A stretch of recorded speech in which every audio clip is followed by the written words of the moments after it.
Hi friends, இந்த வீடியோல நம்ம பார்க்க போறது வில்காக்சன் சைன்ட் ரேங்க் டெஸ்ட். இதுக்கு இன்னொரு பேரு சைன்ட் ரேங்க் டெஸ்ட். இந்த வில்காக்சன் சைன்ட் ரேங்க் டெஸ்ட்ல சிங்கிள் சாம்பிள் கொடுக்கலாம், அதாவது சிங்கிள் டேட்டா செட் மட்டும் கொடுக்கலாம்.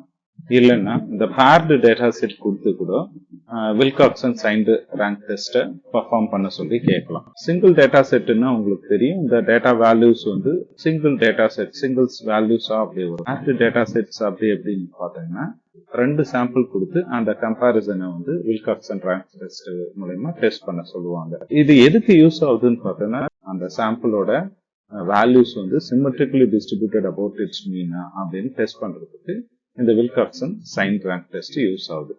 இப்போ இந்த வில்காக்சன் சைன்ட் ரேங்க் டெஸ்ட்ல ரெண்டு டைப்பா நம்ம ஸ்ப்ளிட் பண்ணிக்கலாம். ஒன்னு வந்து ஸ்மால் சாம்பிள், இன்னொன்னு லார்ஜ் சாம்பிள். ஸ்மால் சாம்பிள் எப்படி ஐடென்டிஃபை பண்றது அப்படின்னு பார்த்தோம்னா, ஸ்மால் சாம்பிள்ன்றது the total number of n value வந்து less than or equal to 30 அப்படின்னு இருந்ததுன்னா ஸ்மால் சாம்பிள். இதே மோர் தென் 30 இருந்ததுன்னா அதை லார்ஜ் சாம்பிள் அப்படின்னு அசீவ் பண்ணிக்கலாம். இந்த n வேல்யூன்றது என்னன்னு பார்த்தோம்னா the number of samples excluding zero difference.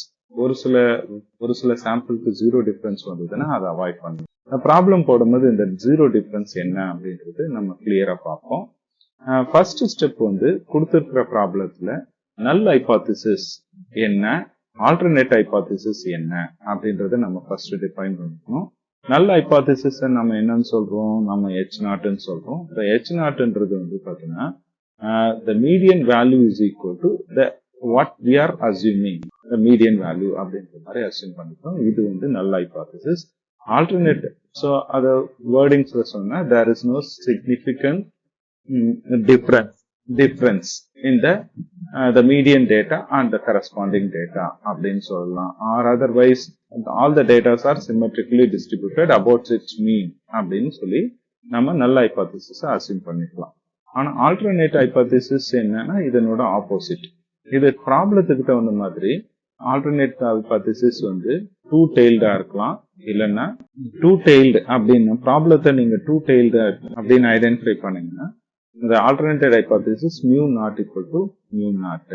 One tailed அப்படின்னா either mu less than mu naught, அப்படி இல்லைன்னா mu greater than mu not.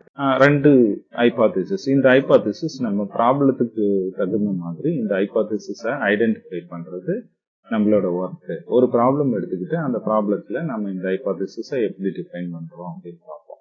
Next கொடுத்திருக்கிற டேட்டாவுக்கு அந்த கரஸ்பாண்டிங் மீடியன் வேல்யூ இந்த டிஃபரன்ஸை ஐடென்டிஃபை பண்றோம்.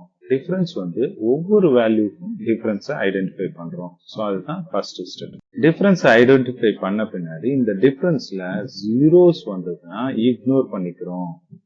ரிமைனிங் இருக்கிற ஸ்கோர்ஸ்க்கு ரேங்க் அலாட் பண்றோம். ஆனா ரேங்க் அலாட் பண்றதுக்கு முன்னாடி நம்ம என்ன பண்றோம் அப்படின்னு பார்த்தோம்னா இந்த ரேங்க் அந்த டிஃபரன்ஸோட சைன்ஸை இக்னோர் பண்ணிக்கிறோம்.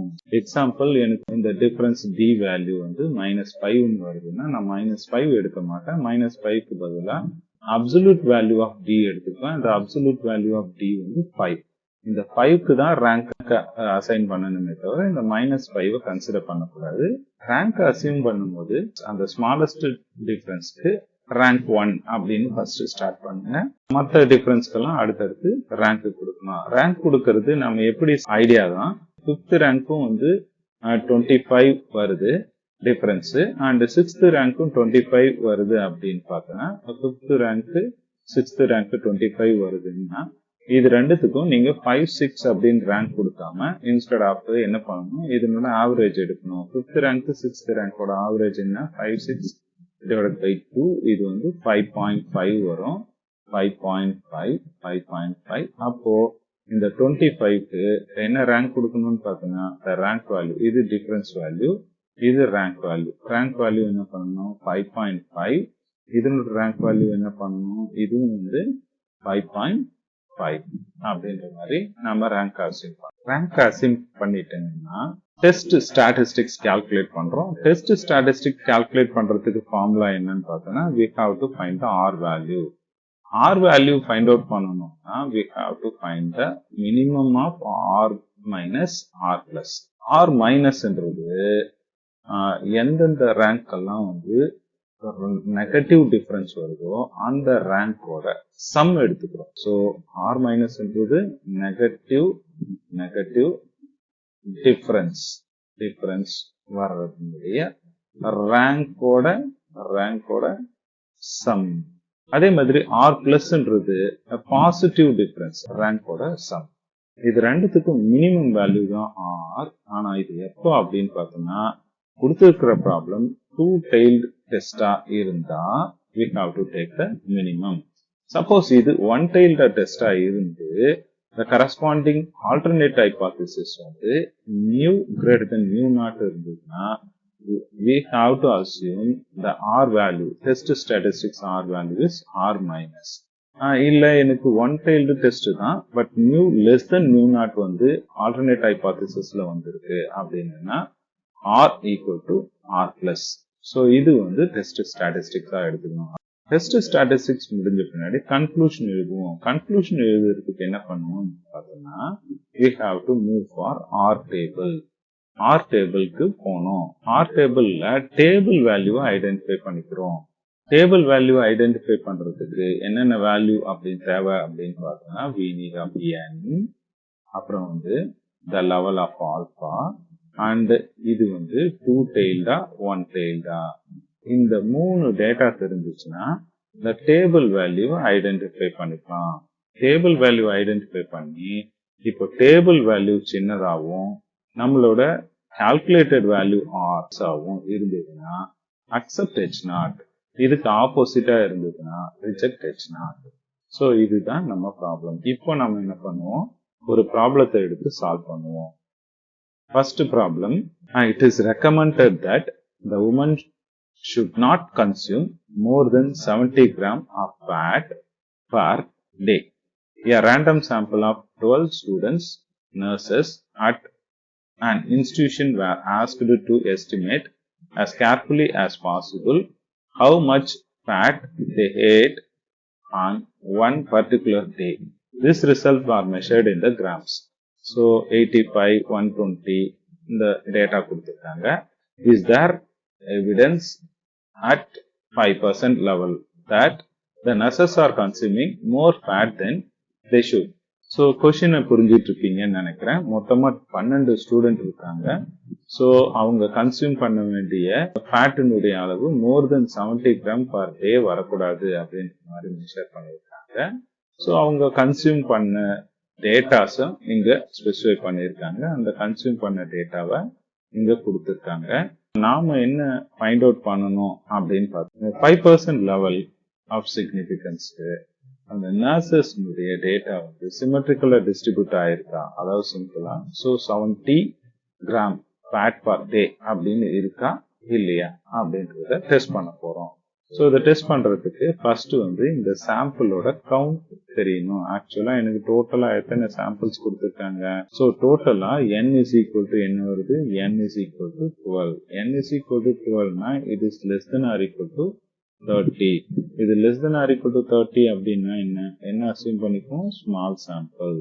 ஸ்மால் சாம்பிளோட ஐடியா யூஸ் பண்ணிப்போம். ஃபர்ஸ்ட் நம்ம என்ன பண்ணணும், நல் ஹைபோதசிஸ் எழுதணும். நல் ஹைபோதசிஸ் H0 என்ன அசியூம் பண்ணும், அதனோட median value what they are saying எல்லாமே ஒரு 70 கிராம் ஃபேட் தான் வந்து யூஸ் பண்ணிருக்காங்கன்றத நல்ல ஹைபோதசிஸா யூஸ் பண்ணிக்கிறோம். ஆல்டர்னேட் ஹைபோதசிஸ் என்ன அப்படின்னு பார்த்தோம்னா இது இல்லைன்னா ஸோ இது இல்லைன்னா என்ன அர்த்தம், அவங்க வந்து இது ஃபேட் யூஸ் பண்ணது மோர் தென் 70 கிராம் இருக்கு அப்படின்றத ஆல்டர்னேட் ஹைபோதசிஸா அசியூம் பண்ணிக்கிறோம்.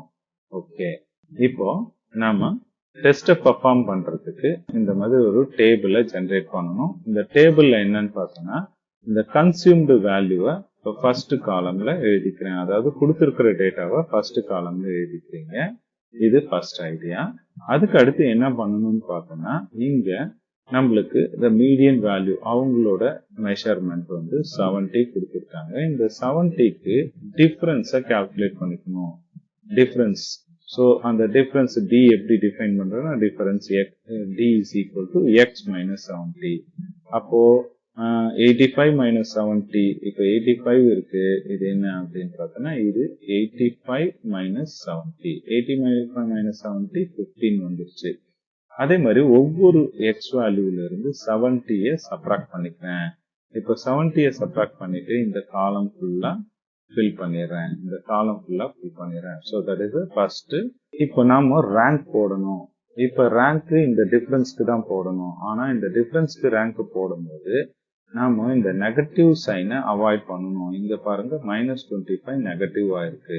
இந்த நெகட்டிவ் சைனை அவாய்ட் பண்ணணும். இந்த நெகட்டிவ் சைனை அவாய்ட் பண்றதுக்காக என்ன பண்றேன், the absolute value of d எடுத்துக்கிறேன். absolute value of 15 வந்து 15 தான். absolute value of 50 வந்து 50. absolute value of -25 இங்க வந்து 25 மாறிடுச்சு. ஸோ அதே மாதிரி எல்லா டேட்டாவும் absolute values ஃபில் பண்ணிக்கிறேன். இது வந்து next step of the problem. அடுத்து வந்து இதுக்கு ரேங்க் அசைன் பண்றேன். இப்ப ரேங்க் அசைன் பண்றது வந்து இந்த அப்சல்யூட் வேல்யூக்கு தான் ரேங்க் அசைன் பண்ணணும்.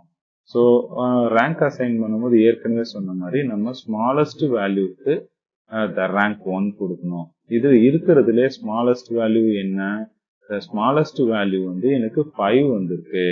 ஆனா 5 வந்து ஒரு இடத்துல இல்லை, எனக்கு 2 இடத்துல இருக்கு. அப்போ நான் என்ன பண்ணணும், நான் கொடுக்க வேண்டிய ரேங்க் வந்து ரேங்க் 1 ரேங்க் 2. ஸோ ஆனா எனக்கு ரேங்க் 1 ரேங்க் 2 வந்து எல்லாமே ஈக்குவல் வேல்யூ வரதுனால I will take average rank of this one. So average rank of this one என்னது 1.5. ஸோ அப்போ என்ன பண்றேன், இந்த 5க்கு வந்து ரேங்க் வந்து 1.5 அசைன் பண்றேன்.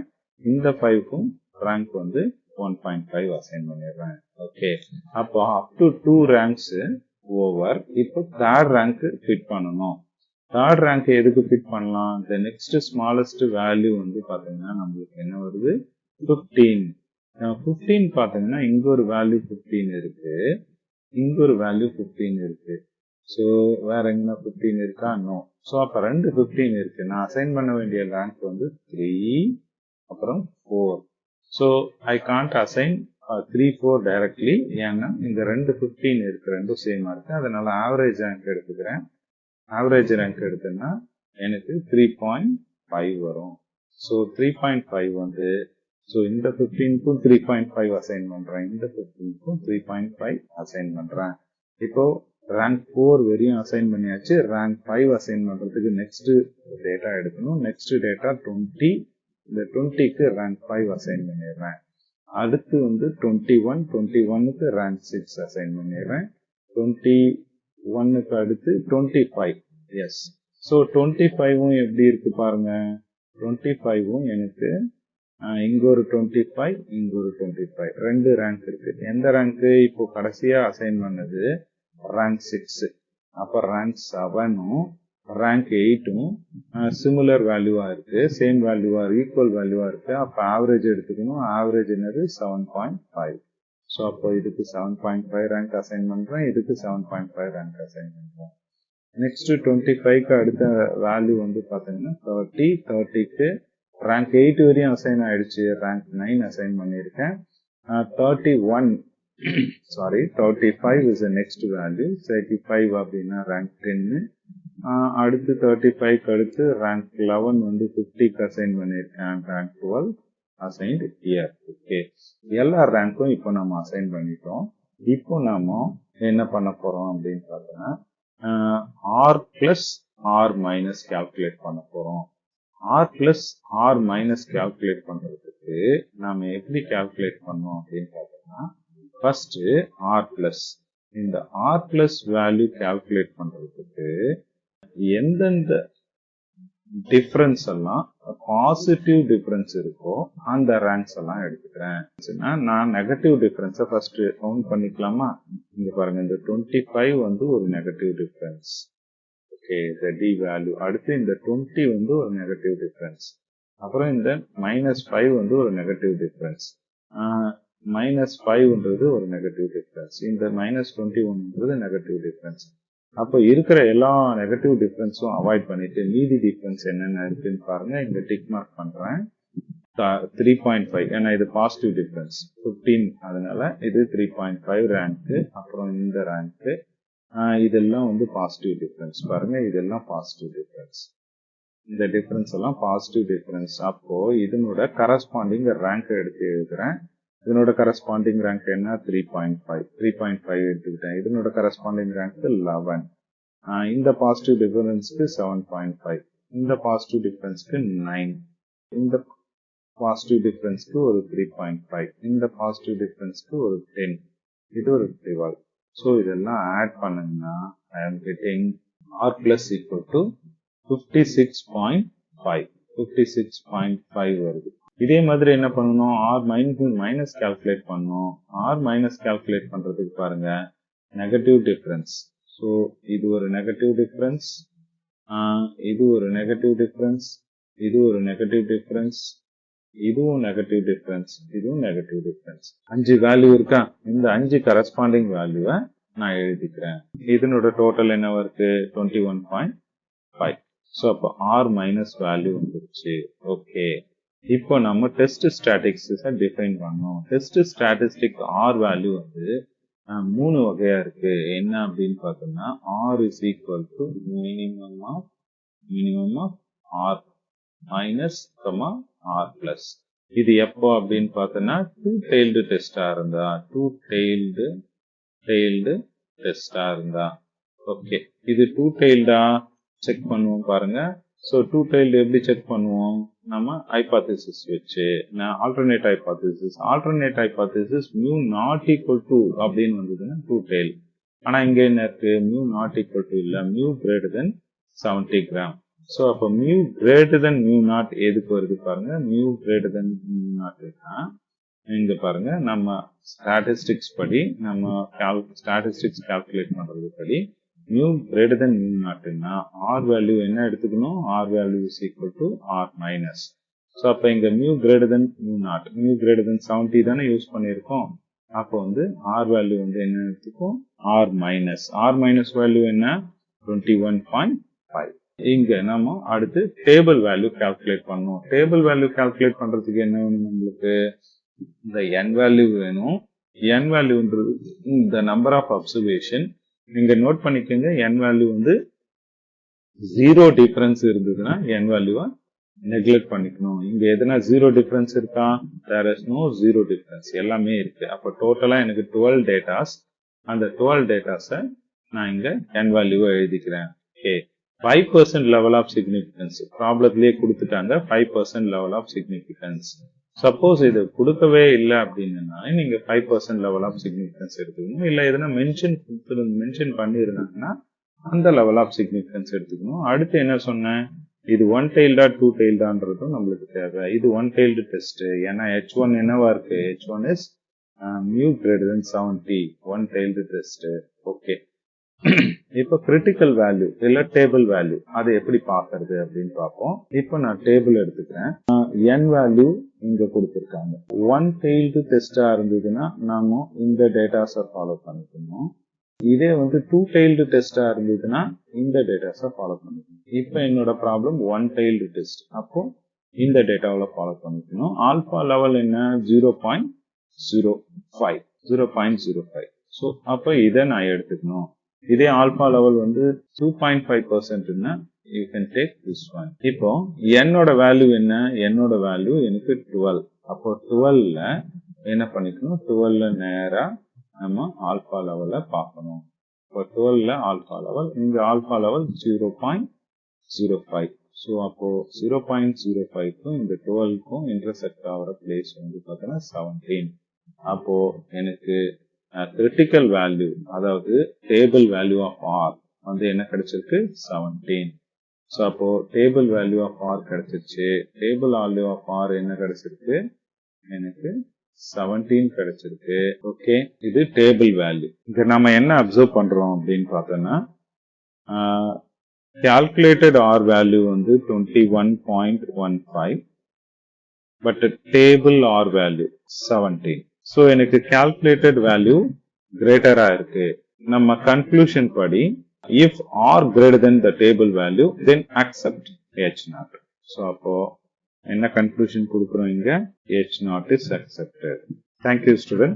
ஸோ இதே வந்து நீங்க ஒன் டெய்ல்டு டெஸ்ட் இருக்கும் போது ரெண்டு பார்ட்டா இருக்கலாம். இப்ப இங்க வந்து பாத்தீங்கன்னா mu greater than 70 இருக்கு. ஸோ அதனால நான் என்ன எடுத்திருக்கேன், ஸ்டாட்டிஸ்டிக்ஸ் ஆர் வந்து என்ன எடுத்திருக்கேன், ஆர் மைனஸ் வேல்யூவை எடுத்துக்கிட்டேன். இதே mu greater than 70க்கு பதிலா mu less than 70 இருந்ததுன்னா நம்ம என்ன எடுத்திருக்கணும், ஆர் பிளஸ் ஸ்டாட்டிஸ்டிக்ஸ் எடுத்துக்கிட்டு டேபிள் வேல்யூ கால்குலேட் பண்ணிட்டு நாம ப்ரொசீட் பண்ணிருக்கணும்.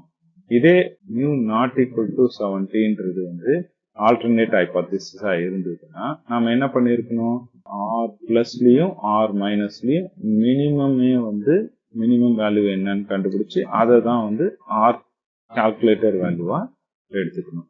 இப்படிதான் நாம இந்த ப்ராப்ளத்தை ப்ரொசீட். Thank you student.